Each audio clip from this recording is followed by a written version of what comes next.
Old Roots, New Soil by Sarah Lynn Eaton. Willa wandered the early morning hours before the songbirds woke. What was left of the Wernersbach apple orchard was struggling to survive. Trees she remembered as green and bright red were withered and blackened. What fruit she spied was small and punky, and probably only good for cider. If she was lucky, there would be enough profit to scrape through the cold months. It might be her last winter in Pendleton. Dried leaves crunched under her feet on a path she could have walked with her eyes closed, and often had as a child. She reached up to feel the bark of a nearby tree, and where it was once smooth and silky beneath her hand, it was dry and pebbly. Willa frowned. Her ancestors would be disappointed in her. German hands had planted the orchard, and 5 generations of her family had run it.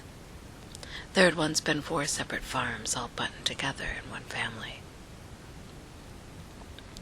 Willa was grateful that the land had been sold off by her parents into a more manageable tract, and she was grateful that they were no longer around to see what had become of the family legacy. One Wilhelmina had stood on the land in 1858 and planted trees in the dirt. Another would be the one to watch the last of the trees rot in the ground. But maybe... She approached the edge of the orchard. She knew that each farm had its own well, but the stories claimed that the original one had been boarded up and never used. It was a joke among the cousins, but her grandparents had been steadfast that it was to remain sealed. Even during the drought, they had not dared to investigate it. Willa's father had argued with them, claiming the land was more important than old-world superstitions. Her grandmother's response had been to build a vine trellis around it. In 2 seasons, it was completely obscured. Willa had been 4 then. Her memories were mostly hammers and nails and raised voices. She had always kept her distance from it, even when her grandmother had slipped out at dawn to leave offerings beside it. Willa wasn't meant to know that, but she had tailed her grandmother in the dark once. She knew the way with her eyes closed. Helen was waiting for her. Willa's stomach dropped as Helen smiled brighter than the morning light. Willa grinned tightly, tucking her short hair behind one ear. Helen winked, waving her crowbar in greeting. "The cavalry is arrived," Helen said cheerily. "I appreciate it," Willa said. The vine overgrowth was denser than she had thought, and was grateful for the shears she remembered to bring.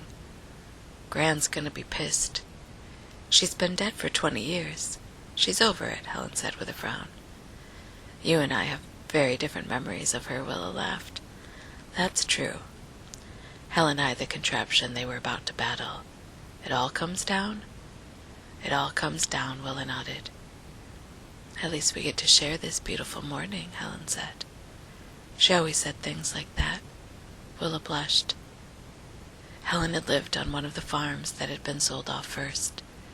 She and Willa had grown up playing together through the orchard rows, chasing summer fireflies. When Helen's parents had sold their land to a developer, Helen had been a young adult and split her time working on each of the remaining farms to make ends meet. She delivered eggs and produce to Willa from the Montgomery's farm and helped Willa out at harvest time. "You know," Willa choked, "if this doesn't work out, if there isn't any water in this well..." She hung her head. Helen bit her lip and turned away. Nodding, she picked up the crowbar. Neither of them wanted to chase the end of that thought. Sounds of splintering rendered the air. The greenery was reluctant to release its hold on the well. It was so strong that most of the aged wood broke cleanly beneath their assault. The trellis was easy. Cutting through the vines was a tedious task. Sweat formed on their brows as the sun rose over them. It was warm for October, even in the dawn.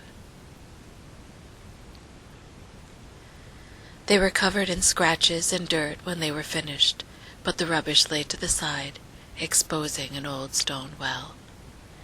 It was sealed across the top with thick wooden boards and long iron nails. The removal of the vines revealed a family history previously unknown. All around the base of the stone wall were old pieces of crockery, dirty and chipped, with dried remnants of offerings long gone caked in the bottoms. They were littered with discarded snake sheds and the skeletons of small rodents. "Shit," Willa said with a whistle. There were dozens of small jars and bowls. Her grandmother was obviously not the first one to leave them. Maybe she'd learned it from her own grandmother. Your ancestors weren't kidding around, Helen frowned. Maybe the well was poisoned? Willa sighed. Helen was probably right. No one went to such great lengths to keep people out without a reason. They probably didn't want any of the kids falling in, she said. This well is closest to the house. That tracks, Helen nodded. Is it too early for a beer? We haven't had breakfast yet, Willa laughed. How do we break into the vault? More elbow grease. Do we want to clean up the pottery first? Willa looked around. She spied an empty apple box under a nearby tree. As the wind picked up, the leaves on the trees flipped upside down, and Willa's stomach was suddenly uneasy. When was the last time hands had touched the small offerings? No, she said. Let's wait to see if the well is even any good before we disturb what the dead made. When you put it that way, I am so less interested in touching them. Helen's voice was sober. Willa nodded in kind. Understood, she said. The sun beat down on them as they rested the long nails from where they had been driven deep into the mortar between the stone. She pulled the last nail out with a deep exhalation. It was as if they had been hammered in while the mortar was still wet. Helen glanced at her watch. All right, Willa asked breathlessly. We missed breakfast. My fuel cells are about 2%. I think we should break for lunch. We did the hard part already, Willa chuckled, but her arms felt a little wobbly. We're almost there. Then how about I go scrounge up some food and bring it back? Willa nodded. Are we feeling lucky? Helen asked with a twinkle. Her curly hair blew around her eyes. Do I bring us celebratory beers? Willa's words escaped before she heard them. Bring one for the well, too. It's been a while since anyone has shown it gratitude. Willa chuckled and shrugged. That's something I heard Gran say to my dad once. You got it, boss, Helen said, disappearing quickly through the thinning orchard trees.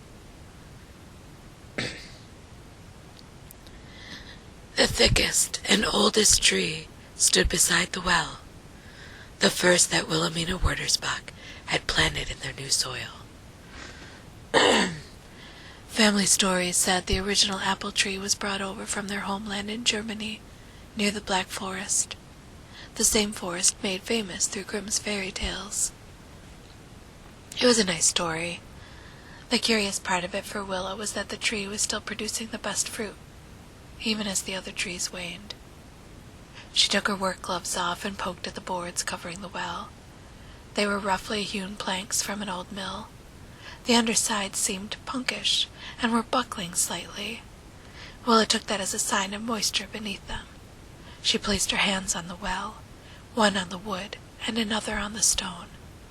She thought she tasted water in her mouth. Please, she whispered. She needed no other words. She prayed as if she believed in its magic. Gran did. Gran had believed in her. She pushed at one of the boards, which also seemed to have been laid down atop fresh mortar. With a grunt, Willa put all of her 150 pounds into the push, and the board gave with a groan of its own. Once freed, it was easy to move. Shit, Willa exclaimed, shaking her head. A splinter had scraped across her palm, and blood welled up along its edge. Willa recoiled at the stench that assaulted her when the wood was pulled away. It wasn't an altogether unpleasant smell, she thought, though her skin crawled at the idea that anyone could adapt to such an odor. As the air dissipated, the odor, cool moisture wafted up from the well, but it was all dark inside. The dark was deep. Willa leaned over with the flashlight and grimaced as a trickle of blood ran down her palm. She shook it off and wiped it on her pants. There it was. The water. It was higher up in the chamber than she'd expected. She frowned. There were so many lean years. Her grandparents had struggled so much. Why had they never tapped this well? She wept with joy. Maybe she wouldn't be the last Wernersbach to live on the Pendleton soil. The undisturbed surface of the water was a mirror. She saw herself holding the light over the darkness. As she watched, other faces wore her skin. 5 generations of her family, she thought. A drop of blood slipped off the heel of her hand. It fell, breaking the surface tension of the well water, rippling out, obscuring the past. The wind whipped up.